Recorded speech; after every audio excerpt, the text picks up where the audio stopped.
आप सभी को राधे राधे। आज हम लोग शुरू करेंगे बायोलॉजी का क्लास। बायोलॉजी को दो भाग में अगर बांटते हैं तो बायो मतलब होता है जीवन यानी लाइफ, और लॉजी का मतलब होता है अध्ययन करना। तो जीवन के अध्ययन करने को क्या कहा जाता है? बायोलॉजी कहा जाता है।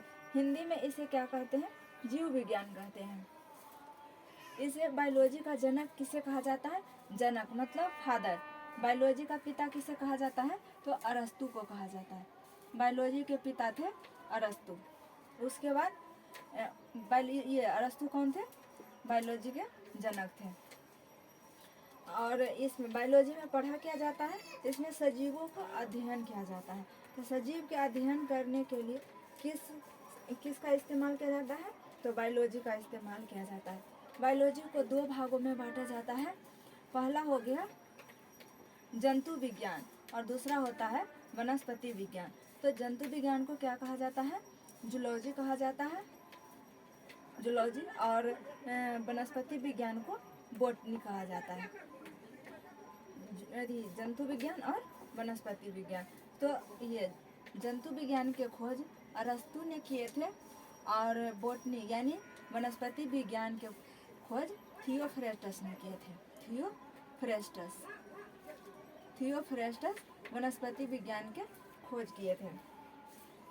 उसके बाद इसमें क्या, ये जूलॉजी में जीव जंतु को अध्ययन करते हैं और बॉटनी में पेड़ पौधों को अध्ययन किया जाता है। ये हो गया। इसके बाद हम लोग पढ़ेंगे सेल यानी कोशिका। सेल यानी इसे हिंदी में क्या कहते हैं? कोशिका कहा जाता है। कोशिका किसे कहा जाता है? कोशिका शरीर के सबसे छोटे अंग को क्या कहा जाता है? सबसे छोटी इकाई को कोशिका कहा जाता है।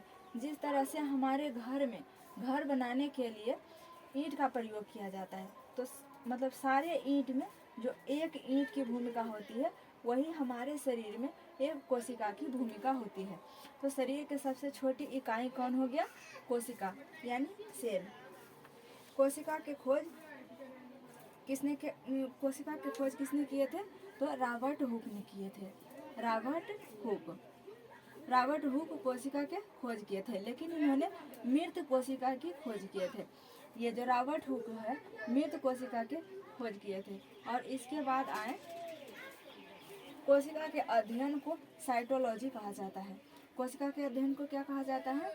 साइटोलॉजी कहा जाता है। कोशिका के अध्ययन को क्या कहा जाता है? कोशिका के अध्ययन को साइटोलॉजी कहा जाता है। इसकी खोज कब हुआ था? 1665 में। कोशिका के खोज रॉबर्ट हुक ने 1665 ईस्वी में किए थे। वो मृत कोशिका था। कोशिका के अध्ययन को क्या कहा जाता है? साइटोलॉजी कहा जाता है। और साइटोलॉजी के जनक कहे जाते हैं, साइटोलॉजी के जनक हैं रॉबर्ट हुक। साइटोलॉजी के जनक कौन है? रॉबर्ट हुक को कहा जाता है। इसके बाद आए ल्यूवेनहॉक ने जीवित कोशिका के खोज किए थे। ल्यूवेनहॉक। इनके बाद कौन से विज्ञानी आए? Antony von Leeuwenhoek. Antony von पूरा नाम क्या है? Antony von Leeuwenhoek. Antony von Leeuwenhoek ने जीवित कोशिका की खोज किए थे। किस कोशिका की खोज किए थे? जीवित कोशिका की खोज किसने किए थे? एंटोनी वॉन ल्यूवेनहॉक ने किए थे। इन्हें फादर ऑफ बैक्टीरियोलॉजी कहा जाता है। ल्यूवेनहॉक को क्या कहा जाता है? फादर ऑफ बैक्टीरियोलॉजी कहा जाता है। इसके बाद एक वैज्ञानिक आए स्लाइडन एवं स्वान ने। स्लाइडन एवं स्वान ने इन्होंने कोशिका के सिद्धांत के खोज किए थे। कोशिका के सिद्धांत के खोज किसने किए थे? स्लाइडन एवं स्वान ने। स्लाइडन एवं स्वान ने कोशिका सिद्धांत के खोज किए थे। अच्छा, मृत कोशिका को नेफ्रोसिस कहा जाता है। मृत कोशिका को क्या कहा जाता है? नेफ्रोसिस। मृत कोशिका यानी मृत सेल को क्या कहा जाता है? मृत सेल यानी मृत कोशिका को क्या कहा जाता है? नेफ्रोसिस कहा जाता है। नेफ्रोसिस, मृत कोशिका को नेफ्रोसिस कहा जाता है। और सबसे छोटी कोशिका माइकोप्लाज्मा की होती है। माइकोप्लाज्मा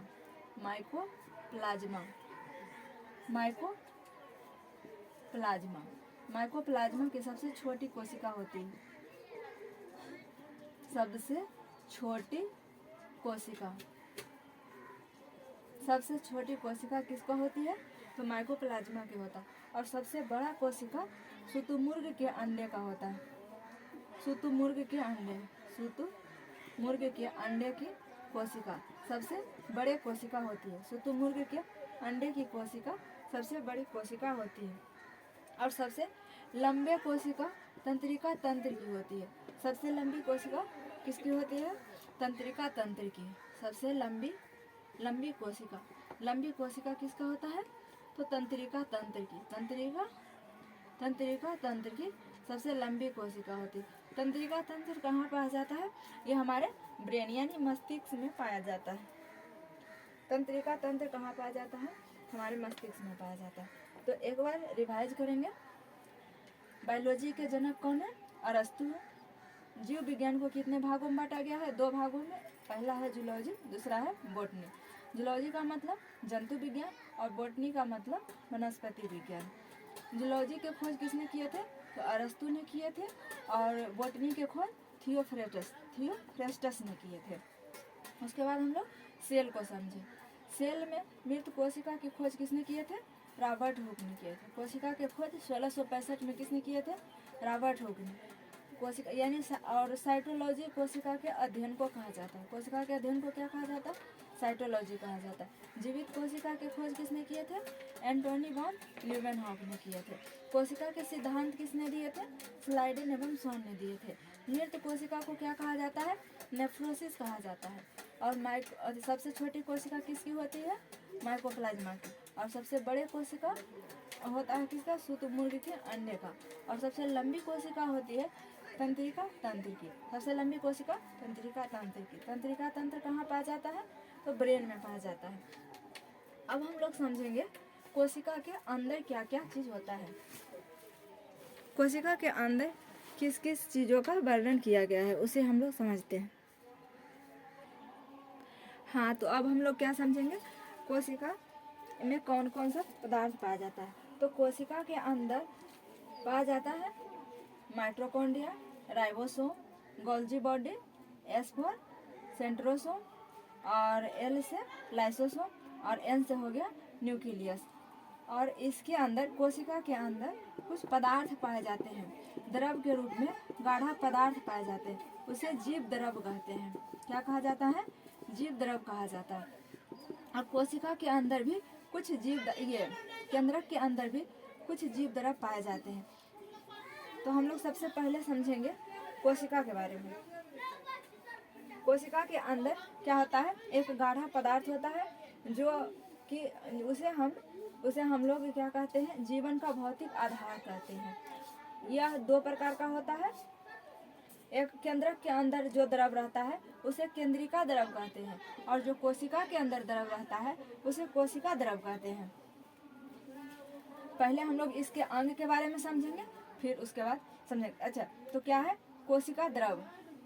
ये कोशिका द्रव हो गया कोशिका के अंदर, और केंद्रक के अंदर जो द्रव होता है उसे केंद्रिका द्रव कहा जाता है। यह कुछ नहीं, एक गाढ़ा पदार्थ होता है जिसकी खोज पुरकिंजे ने किए थे। कोशिका द्रव के खोज किसने किए थे? पुरकिंजे ने खोज किए थे। इसे जीवन का आधार कहा जाता है। जीवन का आधार किसे कहा जाता है? कोशिका द्रव को। और कोशिका द्रव में ये क्वेश्चन कितना बार पूछ चुका है कि जीवन का आधार किसे कहा जाता है? तो जीवन का आधार कोशिका द्रव को कहा जाता है। उसके बाद यह जो है कोशिका द्रव में 80% जल होता है। कितना जल होता है? तो 80% जल होता है। और यह कोशिका द्रव जो है 2 प्रकार का होता है। ये तो बोल ही दिए कि जो केंद्रक में है उसे केंद्रिका द्रव कहेंगे, और जो कोशिका में है उसे कोशिका द्रव कहेंगे। तो कोशिका द्रव यानी कोशिका द्रव कितने तरह के हो गया? 2 प्रकार का हो गया। पहला कोशिका द्रव और दूसरा केंद्रिका द्रव। ये हो गया कंप्लीट। उसके इसका काम क्या है? कोशिका द्रव का काम क्या है? इसे सूखने से बचाना।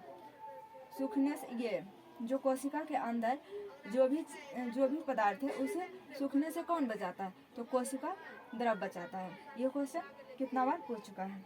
चलिए आगे हम लोग जानते हैं कोशिका झिल्ली। ये जो बाहर का लेयर है, ये जो आप लोग देख रहे हैं बाहर का लेयर, इसे हम लोग कहते हैं कोशिका झिल्ली। कोशिका झिल्ली, कोशिका झिल्ली के अंदर माइटोकॉन्ड्रिया होता है, राइबोसोम होता है, गोल्जी बॉडी होता है, सेंट्रोसोम होता है, और एल से लाइसोसोम होता है, और एन से न्यूक्लियस यानी केंद्रक होता है। ठीक है, अब हम लोग इसको एक एक को समझेंगे। माइटोकॉन्ड्रिया, माइटोकॉन्ड्रिया की खोज किसने किया था? अल्टमैन ने किया था। माइटोकॉन्ड्रिया के अंदर क्रेब्स चक्र चलता है। क्रेब्स चक्र के माध्यम से क्या बनता है? हमारे शरीर में एटीपी और ग्लूकोज का निर्माण होता है, जिससे क्या होता है? हमारे कोशिका को ये माइटोकॉन्ड्रिया से कोशिका में क्या होता है? क्रेब्स चक्र चलने से एटीपी और ग्लूकोज का निर्माण होता है। इसीलिए इसे हम कोशिका का पावर हाउस कहते हैं। कोशिका का पावर हाउस कहते हैं कि जिससे हमें ऊर्जा मिलता है, और इसे शक्तिगृह भी कहते हैं। तो कहेगा क्वेश्चन क्या कि कोशिका का पावर हाउस किसे कहा जाता है? तो आंसर हो जाएगा माइटोकॉन्ड्रिया। या इस तरीका से पूछ सकता है कि कोशिका का ऊर्जा गृह किसे कहा जाएगा? तो आंसर हो जाएगा माइटोकॉन्ड्रिया। क्रेब्स चक्र कहाँ चलता है? तो माइटोकॉन्ड्रिया में कर चलता है। माइटोकॉन्ड्रिया के खोज किसने किए थे? तो अल्टमैन ने किए थे। ये हो गया माइटोकॉन्ड्रिया कंप्लीट। माइटोकॉन्ड्रिया में ऑक्सीश्वसन होता है। ऑक्सीश्वसन का मतलब जिसमें ऑक्सीजन का मौजूदगी हो। माइटोकॉन्ड्रिया में क्या होता है? ऑक्सीश्वसन भी होता है। ऑक्सीश्वसन, माइटोकॉन्ड्रिया में ऑक्सीश्वसन होता है। उसके बाद हम लोग समझते हैं राइबोसोम के बारे में। राइबोसोम में सबसे छोटी को देखिए, हम लोग इसमें सिर्फ इम्पोर्टेंट बात ही करेंगे, क्योंकि ये टारगेट बैच है। टारगेट बैच में फालतू चीज़ों को नहीं, एग्जाम ओरिएंटेड चीज़ें देखा जाता है। ठीक है, तो उसके बाद क्या है? राइबोसोम। राइबोसोम सबसे छोटा होता है। सबसे छोटा हमारे शरीर में, यानी कोशिका के अंदर भी सबसे छोटा कौन है? तो राइबोसोम। क्वेश्चन आता है कि सबसे छोटा कोशिकांग किसे कहा जाता है? तो आंसर हो जाएगा राइबोसोम। राइबोसोम का काम क्या है? इसका काम है प्रोटीन का निर्माण करना। यह प्रोटीन निर्माण करता है, इसलिए इसे प्रोटीन की फैक्ट्री कहा जाता है। प्रोटीन की फैक्ट्री किसे कहा जाता है? तो राइबोसोम के। यह दो प्रकार का होता है। राइबोसोम दो प्रकार का होता है, एक है 70S राइबोसोम और एक है 80S राइबोसोम। इसको 70S राइबोसोम कहते हैं, इसको 80S राइबोसोम कहते हैं। एस का मतलब होता है सेडिमेंटेशन कोफिशिएंट। एस का मतलब क्या होता है? Sedimentation coefficient. ये भी क्वेश्चन पूछ चुका है कि जो 70S और 80S में राइबोसोम में जो एस लगा हुआ रहता है उसका मतलब क्या है? तो एस का मतलब होता है सेडिमेंटेशन कोफिशिएंट। आप इसे नोट कर सकते हैं। ठीक है, 70S जो है यह हल्का होता है।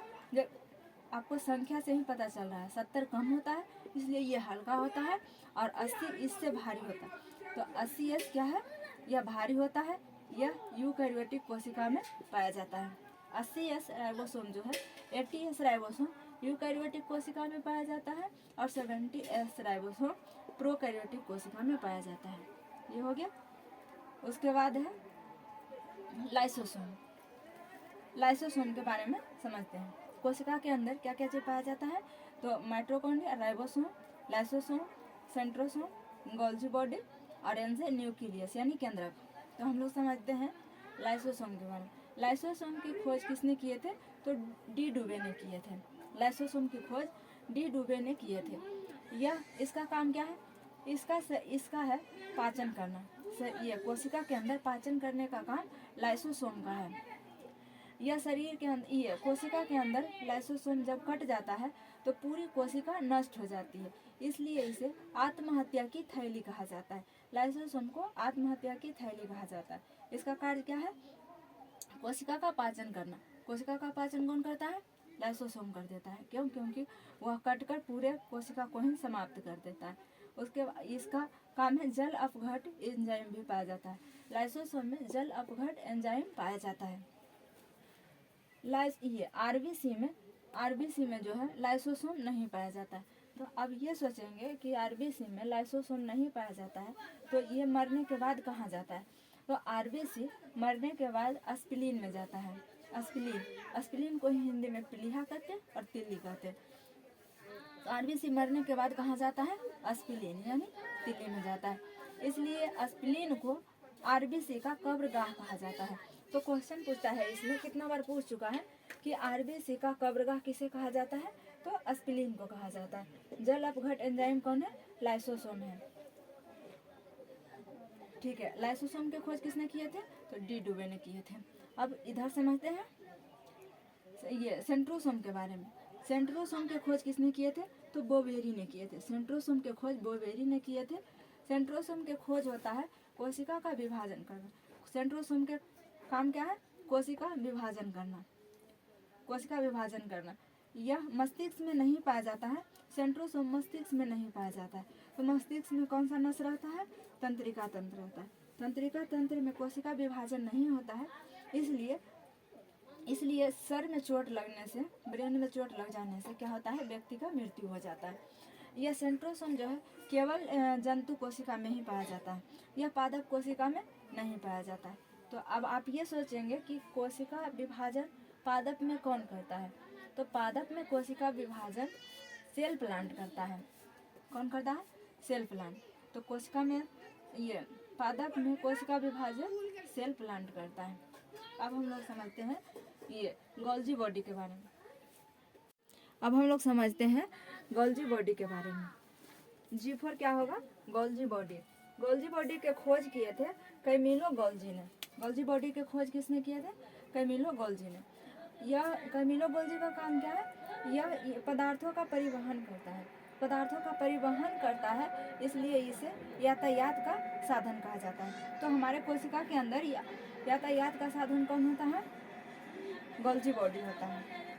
अब हम लोग कोशिका के बारे में समझ चुके हैं। अच्छा, एक बात और है कि ये जो कोशिका झिल्ली है, कोशिका झिल्ली के बारे में भी हम लोग समझ लेते हैं।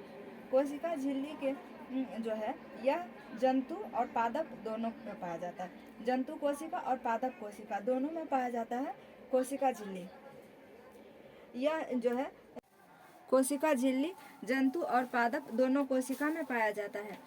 कोशिका झिल्ली जो है सभी अवयवों को अंदर आने नहीं देता है, सभी अवयवों का अंदर नहीं आने देता है। यानी कौन अंदर आएगा कौन बाहर रहेगा इसका नियंत्रित कौन करता है, ये कोशिका झिल्ली करता है।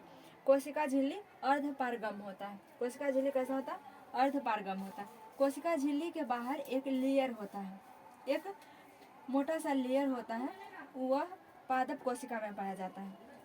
पादप कोशिका में पाया जाता है कोशिका भित्ति। कोशिका भित्ति जो है सेल्यूलोज का बना होता है और वह पौधों को सुरक्षा प्रदान करता है। कौन, कोशिका भित्ति। कोशिका भित्ति के बारे में हो गया। अब हम लोग एक बार इसे समअप करते हैं, ठीक है। कोशिका के बारे में आप लोग समझ गए। अब हम लोग एक बार शुरू से रिवीजन करते हैं। तो जीव विज्ञान के जनक किसे कहा जाता है, अरस्तु को कहा जाता है। ये जीव विज्ञान कितने प्रकार का होता है, तो 2 प्रकार का, एक जंतु विज्ञान, एक वनस्पति विज्ञान। वनस्पति विज्ञान के खोज थियोफ्रेस्टस ने किए थे और जंतु विज्ञान के खोज अरस्तु ने किए थे। कोशिका की सबसे छोटी इकाई शरीर की सबसे छोटी इकाई कोशिका होती है।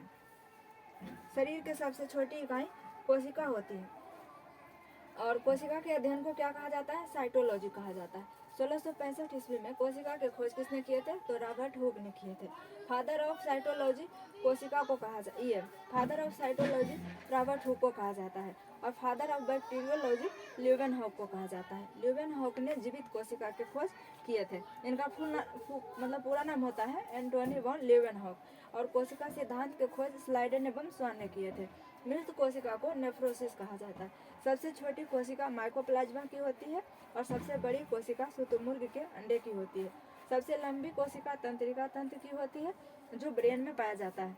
तंत्रिका तंत्र में कोशिका विभाजन नहीं होता है, इसलिए सर में चोट यानी मस्तिष्क में ब्रेन में चोट लगने के बाद व्यक्ति का तुरंत मृत्यु हो जाता है। अब हम लोग समझते हैं इसको एक बार रिवाइज करते हैं। कोशिका के अंदर कौन होता है, सबसे बाहरी लेयर को कोशिका भित्ति कहा जाता है और आंतरिक लेयर को कोशिका झिल्ली कहा जाता है। कोशिका झिल्ली पादप और जंतु दोनों में पाया जाता है, जबकि कोशिका भित्ति केवल और केवल पादप कोशिका में पाया जाता है। इसके अंदर होता है माइटोकॉन्ड्रिया। माइटोकॉन्ड्रिया की खोज अल्टमैन ने किए थे। इसके अंदर क्रेब्स चक्र चलता है और इसके थ्रू एटीपी और ग्लूकोज का निर्माण होता है जिससे हमें ऊर्जा मिलता है। इसलिए हम इसे पावर हाउस, कोशिका का पावर हाउस किसे कहते हैं, तो माइटोकॉन्ड्रिया को कहते हैं। राइबोसोम शरीर में सबसे छोटा होता है और इसमें प्रोटीन का निर्माण होता है, इसलिए इसे प्रोटीन की फैक्ट्री कहते हैं। 70S राइबोसोम प्रोकैरियोटिक कोशिका में पाया जाता है और 80S जो राइबोसोम है वह यूकैरियोटिक कोशिका में पाया जाता है। लाइसोसोम की खोज डी डुवे ने किए थे। इसे आत्महत्या की थैली कहा जाता है। लाइसोसोम में जलापहट एंजाइम पाए जाते हैं, लेकिन आरबीसी में लाइसोसोम नहीं पाए जाते हैं। तो वो मरने के बाद कहाँ जाता है, अस्पिलीन में जाता है। तो अस्पिलीन को आरबीसी का कब्रगाह कहा जाता है। और न्यूक्लियस के खोज रॉबर्ट ब्राउन ने किए थे। यह कोशिका को नियंत्रित करता है यानी कंट्रोल करता है, इसलिए कोशिका का दिमाग न्यूक्लियस को कहा जाता है। न्यूक्लियस में 80% प्रोटीन पाए जाते हैं। उसके बाद है राइबोसोम। राइबोसोम के खोज बोवेरी ने किए थे और यह कोशिका का विभाजन करता है। मस्तिष्क में यह नहीं पाया जाता है। यह जो सेंट्रोसोम है यह केवल जंतु कोशिका में पाया जाता है और जंतु कोशिका में सेंट्रोसोम पाया जाता है और पादप कोशिका में सेल प्लांट पाया जाता है। यह पौधा में कोशिका का विभाजन करता है। उसके बाद है गोल्जी बॉडी। गोल्जी बॉडी के खोज कैमिलो गोल्जी ने किए थे। यह पदार्थों का परिवहन करता है, इसलिए इसे यातायात का साधन कहा जाता है। कोशिका के अंदर एक द्रव भरा होता है जिसे जीव द्रव कहते हैं। जीव द्रव का काम है कोशिका को सूखने से बचाना। जीव द्रव के खोज पुरकिंजे ने किए थे। इसे जीवन का आधार कहा जाता है। जीवन का आधार किसे कहा जाता है, जीव द्रव को। तो जीव द्रव दो प्रकार का होता है। केंद्रक के अंदर होता है उसे केंद्रक द्रव कहते हैं और कोशिका के अंदर होता है उसे केंद्रिका द्रव कहते हैं। तो हम लोग यहाँ तक आज कंप्लीट कर चुके हैं। मिलेंगे नेक्स्ट क्लास में। जय हिंद।